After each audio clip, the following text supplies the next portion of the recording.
ऐसा माना जाता है कि हर व्यक्ति के साथ अच्छाई और बुराई जुड़ी होती है। जो लोग बुराई के रास्तों पर चलते हैं उन्हें कुछ क्षण के लिए सफलता या खुशी तो मिल सकती है, लेकिन आगे जाकर उन्हें जीवन में कई समस्याएं झेलनी पड़ती हैं। उदाहरण के लिए, जैसे बांस एक ही होता है, लेकिन ये हम पर निर्भर करता है कि हम उसे तीर बनाकर किसी दूसरे को घायल कर रहे हैं या उसी की बांसुरी बनाकर लोगों के जीवन में मधुर रस घोल रहे हैं। इसलिए अगर जीवन में सफल होना चाहते हैं तो दूसरों की बुराई के बजाय अच्छाई पर ध्यान दें। सुप्रभात, मैं हूं आपके साथ शालिनी खंडेलवाल। सबसे पहले नजर मुख्य गतिविधियों पर। प्रधानमंत्री नरेंद्र मोदी आज भारत मंडपम में करेंगे वर्ल्ड फूड इंडिया 2023 का उद्घाटन। 1 लाख से अधिक स्वयं सहायता समूहों के सदस्यों को बीज पूंजी सहायता करेंगे वितरित। राष्ट्रपति द्रौपदी मुर्मू 5 नवंबर को समापन समारोह में होंगी मुख्य अतिथि।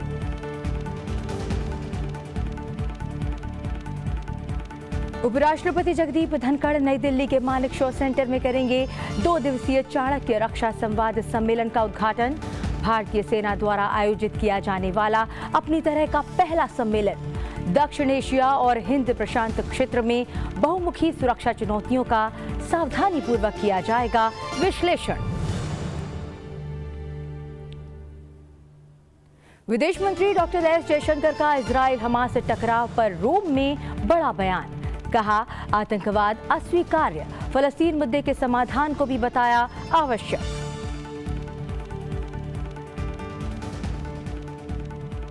राष्ट्रीय राजधानी दिल्ली और आसपास के क्षेत्रों का प्रदूषण से बुरा हाल।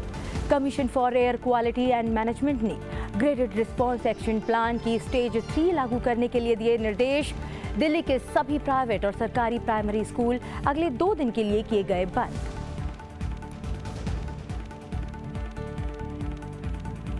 और क्रिकेट विश्व कप में लगातार 7वीं जीत के साथ भारत ने सेमीफाइनल में जगह की पक्की। श्रीलंका को 55 रनों पर ऑल आउट कर 302 रनों से दी करारी शिकस्त। 5 विकेट लेकर मोहम्मद शामी बने प्लेयर ऑफ द मैच। सुप्रभात में अब बात विस्तार से। प्रधानमंत्री नरेंद्र मोदी आज नई दिल्ली में सुबह 10 बजे mega food event world food India के दूसरे संस्करण का उद्घाटन करेंगे। 3 दिवसीय कार्यक्रम प्रगति मैदान के भारत मंडपम में आयोजित किया जाएगा। प्रधानमंत्री स्वयं सहायता समूहों यानी SHG को मजबूत करने के उद्देश्य से 1 लाख से अधिक सदस्यों को बीज पूंजी सहायता वितरित करेंगे। वर्ल्ड फूड इंडिया 2023 कार्यक्रम का उद्देश्य भारत को दुनिया की खाद्य टोकरी के रूप में प्रदर्शित करना और 2023 को अंतर्राष्ट्रीय मोटा अनाज वर्ष के रूप में मनाना भी है। इसमें 80 से ज्यादा देशों के 1200 से अधिक प्रदर्शक और प्रतिभागी भाग लेंगे। इसके साथ ही इसमें एक रिवर्स बायर सेलर मीट की भी सुविधा होगी। ये कार्यक्रम सरकारी निकायों, उद्योग के पेशेवरों, किसानों और उद्यमियों को एक नेटवर्किंग और व्यापार मंच प्रदान करेगा। इस आयोजन में नीदरलैंड भागीदार देश के रूप में काम करेगा, जबकि जापान इस आयोजन का फोकस देश होगा। खाद्य क्षेत्र में निवेश और कारोबार शुरू करने में आसानी पर फोकस के साथ इस कार्यक्रम में CEO गोलमेज बैठकें भी होंगी।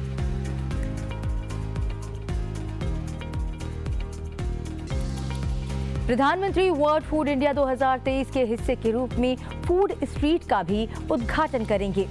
इसमें क्षेत्रीय व्यंजन और शाही पाक विरासत को दिखाया जाएगा।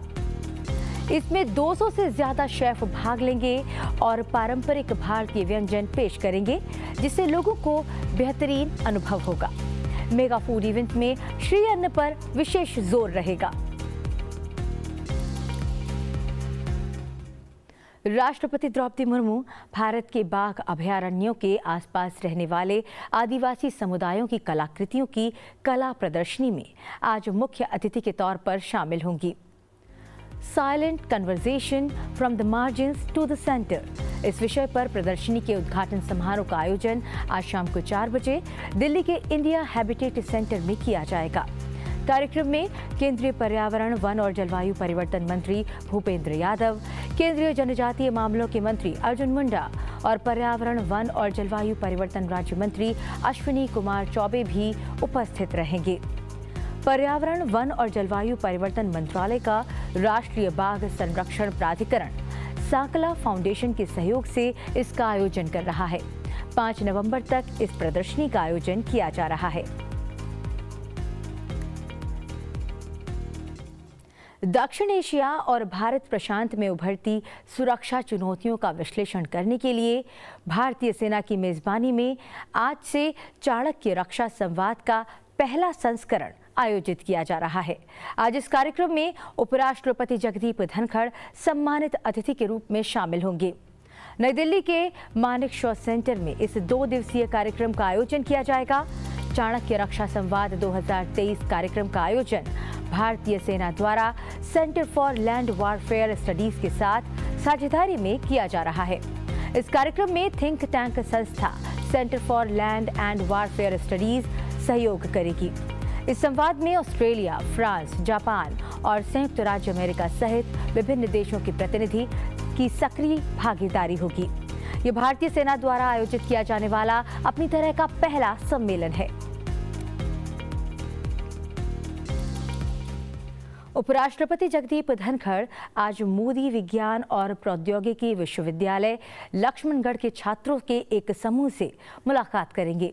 ये कार्यक्रम आज दोपहर करीब 1:30 बजे संसदीय सौध विस्तार भवन के सभागार में होगा। इस दौरान उपराष्ट्रपति छात्रों से बातचीत करेंगे और अपने विचार साझा करेंगे। कल उपराष्ट्रपति जगदीप धनखड़ 1 दिवसीय यात्रा पर वाराणसी पहुंचे। उन्होंने 51वें राष्ट्रीय कंपनी सचिव सम्मेलन को संबोधित किया। सम्मेलन को संबोधित करते हुए उपराष्ट्रपति ने कहा, सचिव सम्मेलन के लिए काशी को चुना गया, ये एक महान उपलब्धि है। उन्होंने कहा कि प्रधानमंत्री ने काशी की काया पलट दी है। उपराष्ट्रपति ने कहा कि एक समय था जब 1 दशक पहले भारत को दुनिया की 5 सबसे कमजोर अर्थव्यवस्थाओं में गिना जाता था और वहां से लेकर 2022 तक हमने जो यात्रा तय की वो देखने लायक है। Over last 3 years, our economy has attracted a substantial investment of US $230 billion. And हाथ कंगन को आरसी क्या, पढ़े लिखे को फारसी क्या, taste of the pudding lies in eating. ये पैसा नहीं आता यदि अगर यहाँ अपॉर्चुनिटी नहीं होती, यहाँ सिस्टम ठीक नहीं होता, यहाँ टैलेंटेड ह्यूमन रिसोर्स नहीं होता। No country in the world can claim to have that kind of talented human resources we have in this country. I don't want to take two more issues, but it is a time when India is an agenda setter for the world. आर्थिक राष्ट्रवाद के बारे में बात करते हुए उपराष्ट्रपति ने कहा कि ट्रेड, बिजनेस और इंडस्ट्री को एक साथ आना पड़ेगा तो हमारे देश की अर्थव्यवस्था और तेजी से बढ़ेगी। उन्होंने कहा कि भारत आज तेजी से आगे बढ़ रहा है और इतना तेजी से पहले कभी नहीं बढ़ा था और ये विकास यात्रा रुकने वाली नहीं है। In particular, you have in your hand the power of social media. You are knowledgeable people, you are discerning people. You know the ground reality. You must not observe silence, and I am sure you will heed my prayer. I don't call it request, because we must invariably believe in our nationalism. We must always be proud citizens of Bharat. We must take greatest pride in our phenomenal historic achievements. Varanasi में उपराष्ट्रपति जगदीप धनखड़ ने श्री काशी विश्वनाथ मंदिर में दर्शन किए और पूजा अर्चना की। उपराष्ट्रपति ने वैदिक मंत्रोच्चारण के साथ पूजा की। उपराष्ट्रपति ने अपने एक संदेश में कहा कि मां गंगा के पावन तट पर स्थित प्राचीन नगरी काशी में बाबा विश्वनाथ के दर्शन करने का सौभाग्य मिला। मन में असीम आध्यात्मिक ऊर्जा की अनुभूति हुई। भारत और भारतवासियों के उज्जवल भविष्य की कामना की। उपराष्ट्रपति ने भारत और पूरे विश्व के लोगों की शांति, समृद्धि और कल्याण के लिए प्रार्थना की। उन्होंने कहा कि हमारी सनातन परंपरा का एक गौरवशाली प्रतीक है हमारी आस्था का केंद्र काशी। आध्यात्म, ज्ञान और धर्म नगरी काशी ने हर दौर में देश ही नहीं बल्कि दुनिया को दिशा देने का काम किया है। अब बात करते हैं दिल्ली के बढ़ते प्रदूषण की। दिल्ली के बढ़ते प्रदूषण के मद्देनजर केंद्र ने दिल्ली एनसीआर में गैर जरूरी निर्माण कार्यों पर प्रतिबंध लगाने का आदेश दिया है। बढ़ते प्रदूषण के कारण दिल्ली के सभी सरकारी और निजी प्राथमिक विद्यालय अगले 2 दिनों तक बंद रहेंगे। ये कार्रवाई ग्रेडेड रिस्पांस एक्शन प्लान के चरण 3 के तहत की गई है। गुरुवार को दिल्ली एनसीआर में वायु गुणवत्ता की स्थिति की समीक्षा करने के लिए एक बैठक हुई। बैठक में वायु गुणवत्ता प्रबंधन आयोग ने कहा कि अत्यधिक प्रतिकूल मौसम संबंधी और जलवायु परिस्थितियों के कारण प्रदूषण का स्तर अभी और बढ़ने की उम्मीद है। दिल्ली में वायु गुणवत्ता में गिरावट के मद्देनजर राष्ट्रीय राजमार्ग प्राधिकरण ने निर्माण स्थलों पर प्रदूषण को नियंत्रित करने के लिए प्रदूषण नियंत्रण प्रबंधन केंद्र स्थापित किया है। प्राधिकरण ने वायु गुणवत्ता प्रबंधन आयोग के निर्देशन में ये केंद्र स्थापित किया है। ये परियोजना राष्ट्रीय राजमार्ग परियोजनाओं में प्रदूषण नियंत्रण उपायों के प्रभावी कार्यान्वयन की निगरानी करेगी। सड़क परिवहन और राजमार्ग मंत्रालय ने कहा कि राष्ट्रीय राजमार्ग प्राधिकरण द्वारका एक्सप्रेसवे, दिल्ली अमृतसर कटरा एक्सप्रेसवे और दिल्ली देहरादून एक्सप्रेसवे के आसपास इन परियोजनाओं को लागू कर रहा है। प्राधिकरण ने अपने ठेकेदारों को मौजूदा प्रदूषण नियंत्रण उपायों की समीक्षा करने और केंद्र और राज्य प्रदूषण नियंत्रण बोर्ड द्वारा जारी निर्देशों का सख्ती से पालन करने का निर्देश दिया है। इन उपायों में पूर्ण परियोजनाओं पर मैकेनिकल स्वीपिंग मशीनों की तैनाती सहित निर्माण स्थलों पर दिन में पानी का छिड़काव और एंटी स्मॉग गन भी शामिल है। भूटान के राजा जिग्मे खेसर नामग्याल वांगचुक आज से भारत की 8 दिवसीय यात्रा पर रहेंगे। यात्रा के दौरान वो प्रधानमंत्री नरेंद्र मोदी से मुलाकात करेंगे। ये यात्रा भूटान और चीन के बीच लंबे समय से चले आ रहे सीमा विवाद पर बढ़ते दबाव के बीच हो रही है। विदेश मंत्रालय ने गुरुवार को यात्रा की घोषणा करते हुए कहा कि ये दोनों पक्षों को द्विपक्षीय सहयोग के संपूर्ण आयाम की समीक्षा करने और अनुकरणीय साझेदारी को आगे बढ़ाने का अवसर प्रदान करेगा। भूटान नरेश प्रधानमंत्री नरेंद्र मोदी और विदेश मंत्री डॉक्टर एस जयशंकर से मुलाकात करेंगे। वो असम और महाराष्ट्र का दौरा भी करेंगे। भूटान के राजा 10 नवंबर तक भारत की यात्रा पर हैं। इजराइल हमास युद्ध के बीच विदेश मंत्री डॉक्टर एस जयशंकर ने कहा कि आतंकवाद अस्वीकार्य है, लेकिन इसी के साथ फलस्तीन के मुद्दे का समाधान भी आवश्यक है। विदेश मंत्री ने रोम के संयुक्त सत्र को संबोधित करते हुए ये टिप्पणी की। संयुक्त सत्र को संबोधित करते हुए डॉक्टर एस जयशंकर ने कहा कि 7 अक्टूबर को जो हुआ वो आतंकवाद का बड़ा कृत्य था। पूरे क्षेत्र में तनाव है। मध्य पूर्व के साथ साथ पूरा विश्व युद्ध के कारण चिंतित है। विभिन्न मुद्दों पर संतुलन बनाने की जरूरत है। आतंकवाद सभी को अस्वीकार्य है, ये कोई सवाल नहीं है। फलस्तीनी समस्याओं का समाधान होना चाहिए। उन्होंने आगे कहा कि हमें बातचीत के माध्यम से समाधान ढूंढना होगा। आतंकवाद से समाधान नहीं ढूंढा जा सकता। हम बातचीत का समर्थन करेंगे। मानवीय कानून का सम्मान किया जाना चाहिए। उन्होंने कहा कि भारत हमेशा फलस्तीन के साथ है। हमने हमेशा उसके संप्रभु और स्वतंत्र होने की वकालत की है, जो इजराइल के साथ शांति से रहे। What happened on October 7th, this big act of terrorism, the subsequent happenings after that, this has taken the entire region into a very different direction. But surely it must be everybody's hope that eventually, the conflict cannot be the normal of that region, that it comes back to some stability, some cooperation. And within this, we have to find a balance between different issues, because there's no question. I mean, if there is an issue of terrorism and we all find terrorism unacceptable, we have to stand up on terrorism.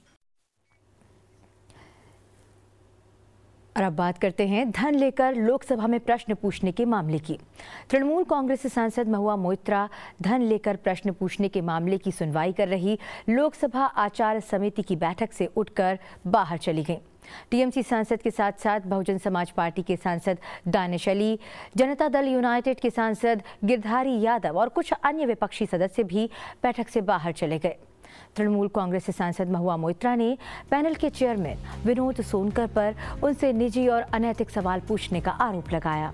इस बीच समिति के अध्यक्ष सोनकर ने आरोप को खारिज करते हुए कहा कि महुआ मोइत्रा ने सहयोग नहीं किया और अधिक सवालों के जवाब देने से बचने के लिए चली गई। बैठक के बाद पत्रकारों से बातचीत करते हुए उन्होंने कहा कि वो जवाब देने के बजाय क्रोधित हो गई और अध्यक्ष और समिति के लिए असंसदीय भाषा का इस्तेमाल किया। उन्होंने कहा कि कमेटी बैठकर आगे की कार्रवाई तय करेगी। समिति भाजपा सांसद निशिकांत दुबे के आरोपों की जांच कर रही है।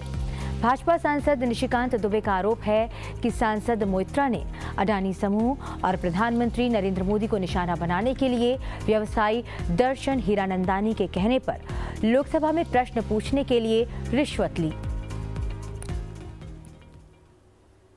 एशियाई खेलों की स्वर्ण पदक विजेता दिव्या कृति सिंह ने उपराष्ट्रपति निवास में उपराष्ट्रपति जगदीप धनखड़ से मुलाकात की। दिव्या कृति ने हाल ही में संपन्न 19वें एशियाई खेलों में घुड़सवारी में टीम स्पर्धा में भारत के लिए स्वर्ण पदक जीता था। वो घुड़सवारी में एशियाई खेलों में पदक जीतने वाली पहली भारतीय महिला बनी। प्रधानमंत्री नरेंद्र मोदी ने गुरुवार को 15वीं एशियाई शूटिंग चैंपियनशिप में उत्कृष्ट प्रदर्शन के लिए भारतीय निशानेबाजों की सराहना करते हुए कहा कि उनके कौशल, दृढ़ संकल्प और अथक भावना ने वास्तव में देश को गौरवान्वित किया है। एक अविश्वसनीय उपलब्धि। हमारे निशानेबाजों को 15वीं एशियन शूटिंग चैंपियनशिप में उनके उत्कृष्ट प्रदर्शन के लिए प्रधानमंत्री ने एक्स पर बधाई देते हुए कहा कि वे 21 स्वर्ण पदक सहित 55 पदक लेकर आए हैं। एक अन्य पोस्ट में प्रधानमंत्री ने कहा कि भारत की कुश्ती क्षमता हाल ही में आयोजित अंडर 23 विश्व कुश्ती चैंपियनशिप में अपने अब तक के सर्वश्रेष्ठ प्रदर्शन से चमकी है, क्योंकि हमने उत्कृष्ट 9 पदक हासिल किए हैं, जिनमें से 6 हमारी नारी शक्ति ने जीते हैं।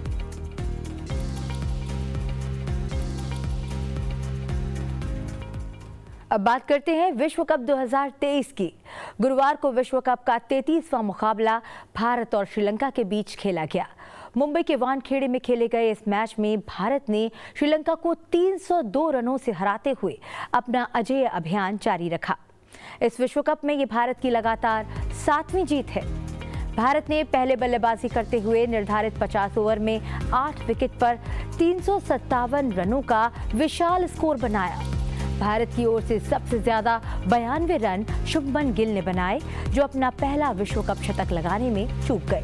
वहीं विराट कोहली ने शानदार 88 रनों की पारी खेली। कोहली सचिन तेंदुलकर के 49वें शतक की बराबरी करने से महज 18 रन पहले आउट हो गए। श्रेयस अय्यर ने भी ताबड़तोड़ बल्लेबाजी करते हुए 56 गेंदों में 6 छक्कों की मदद से 82 रन बनाए। जवाब में 358 रनों के लक्ष्य का पीछा करने उतरी श्रीलंकाई टीम भारतीय गेंदबाज जसप्रीत बुमराह, मोहम्मद सिराज और मोहम्मद शामी के तेज आक्रामक गेंदबाजी के आगे टिक नहीं पाई और महज 19 ओवर 4 बॉल में ही ऑल आउट हो गई। श्रीलंका की टीम कुल 55 रन ही बना पाई। इस तरह 302 रनों से जीतते हुए भारत की ये विश्व कप इतिहास में रनों के लिहाज से सबसे बड़ी जीत है। मोहम्मद शामी ने शानदार गेंदबाजी करते हुए 5 ओवर में 18 रन देकर महत्वपूर्ण 5 विकेट लिए। इसी के साथ ही मोहम्मद शामी विश्व कप में सबसे ज्यादा विकेट लेने वाले भारतीय गेंदबाज बन गए हैं। मोहम्मद शामी ने 45 विकेट लेते हुए जहीर खान और जवागल श्रीनाथ के 44 विकेट लेने का रिकॉर्ड तोड़ा है। इस बेहतरीन प्रदर्शन के लिए उन्हें मैन ऑफ द मैच दिया गया। इस मैच के साथ ही भारत 14 अंकों के साथ अंक तालिका के शीर्ष पर है और इसी के साथ ही भारत विश्व कप 2023 के सेमीफाइनल में पहुंच गया है। विश्व कप में अपने अजेय अभियान और श्रीलंका पर इस शानदार जीत के लिए प्रधानमंत्री नरेंद्र मोदी ने भारतीय टीम को बधाई दी। साथ ही उन्होंने इस जीत को असाधारण टीम वर्क और दृढ़ता का प्रदर्शन बताया।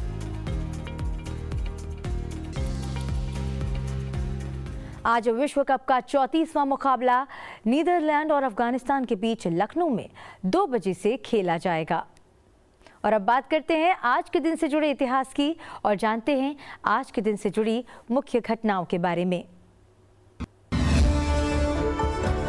3 नवंबर साल 1906 को भारतीय सिनेमा के युग पुरुष पृथ्वीराज कपूर का जन्म पंजाब प्रांत के फैसलाबाद में हुआ। उन्होंने अभिनय की शुरुआत पेशावर के एक थिएटर ग्रुप से शुरू की।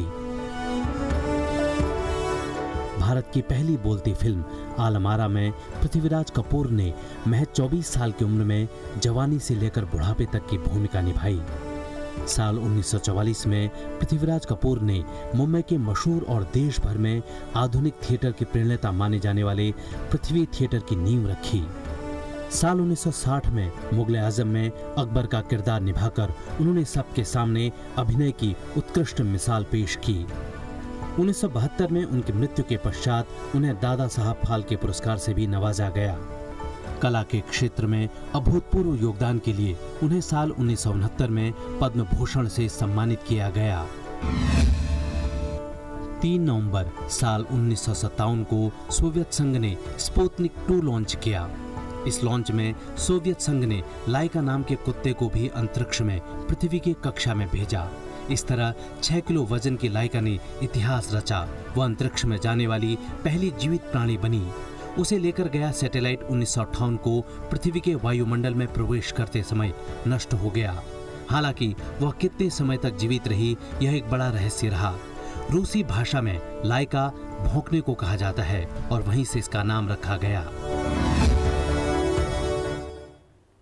प्रधानमंत्री नरेंद्र मोदी देश में खेलों और खिलाड़ियों के प्रदर्शन को लेकर बहुत गंभीर हैं। विभिन्न योजनाओं के माध्यम से खिलाड़ियों को सहयोग देना और अच्छे प्रदर्शन के लिए प्रेरित करना उनके व्यवहार का अंग है। प्रधानमंत्री किसी भी प्रतियोगिता में खिलाड़ियों के अच्छे प्रदर्शन के बाद खिलाड़ियों से मिलना और उनका हौसला बढ़ाना नहीं भूलते। हाल ही में उन्होंने पैरा एशियन गेम्स में उत्कृष्ट प्रदर्शन करने वाले पैरा एथलीट्स से मुलाकात की। चलते चलते आपको छोड़ जाते हैं उस मुलाकात की खास तस्वीरों के साथ। मुझे दीजिए आज्ञा, आप बने रहिए संसद टीवी के साथ। नमस्कार।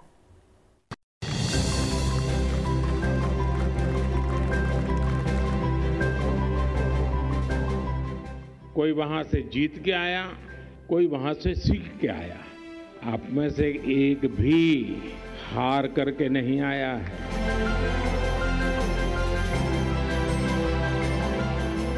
सिर्फ आंकड़ों का हिसाब नहीं है जी। हर देशवासी एक गर्व अनुभव कर रहा है। एक नया विश्वास देश के अंदर भर जाता है। आप सभी ने सिर्फ पिछले रिकॉर्ड ही तोड़े ऐसा नहीं है, लेकिन कुछ क्षेत्र में तो आपने उस रिकॉर्ड को धराशायी कर दिया है।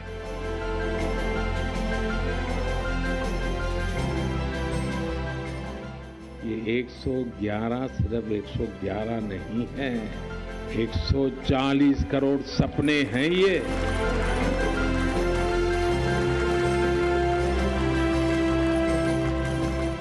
जब एक दिव्यांग विजयी होकर के आता है ना, तो सिर्फ खेल नहीं, जीवन के हर क्षेत्र की वो प्रेरणा बन जाता है। जीवन के हर क्षेत्र के लिए वो एक इंस्पिरेशन बन जाता है।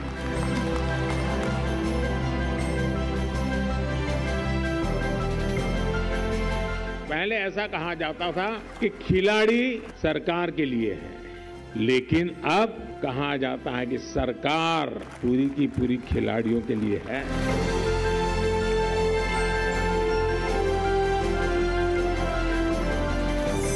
जब पीएम सर हमसे मिलते हैं और मेडल्स के बाद या फिर नॉन मेडलिस्ट के साथ भी मिलते हैं, बहुत मोटिवेशन मिलता है। ऐसा कोई पहले पीएम नहीं करता था, अब हमारे पीएम नरेंद्र मोदी भी ऐसा करते हैं तो बहुत अच्छा लगता है। हमारे ऑनरेबल प्राइम मिनिस्टर सर ने जो स्पीच दी उससे बहुत मोटिवेशन फील हुआ। हम या तो जीतते हैं या सीखते हैं, हम हारते नहीं हैं। उन्होंने एक बात बहुत अच्छी बात बोले हैं कि सरकार खिलाड़ी के लिए है, ना कि खिलाड़ी सरकार के लिए है। तो ये मुझे बहुत अच्छा लगा। ये चीज़ जब मैं देखता हूँ तो अपने आप में एक कॉन्फिडेंस आता है, मोटिवेशन आता है कि नहीं, आगे भी हम ऐसे और खेलें और अपने देश के लिए मेडल जीतें। हमारे प्राइम मिनिस्टर श्री नरेंद्र भाई मोदी जी। उनकी ही ये एक सोच है, जो स्पोर्ट्स में जो बदलाव आया है वो बहुत ही एक अलग ही लेवल पर है, और जिसका रिजल्ट आप अभी इतने सारे मेडल्स के जरिए देख सकते हो। क्योंकि आज चाहे पैरा खिलाड़ी देख लो या नॉर्मल में भी देख लो, जो चीज़ें पहले मुश्किल लगती थी अब इजी लगती है। सबसे बड़ी बात ये है कि वो हर एक प्लेयर का नाम याद कैसे कर लेते हैं। हम काफ़ी टाइम में बहुत लोगों से मिलते हैं और हम उनका नाम याद नहीं रख पाते।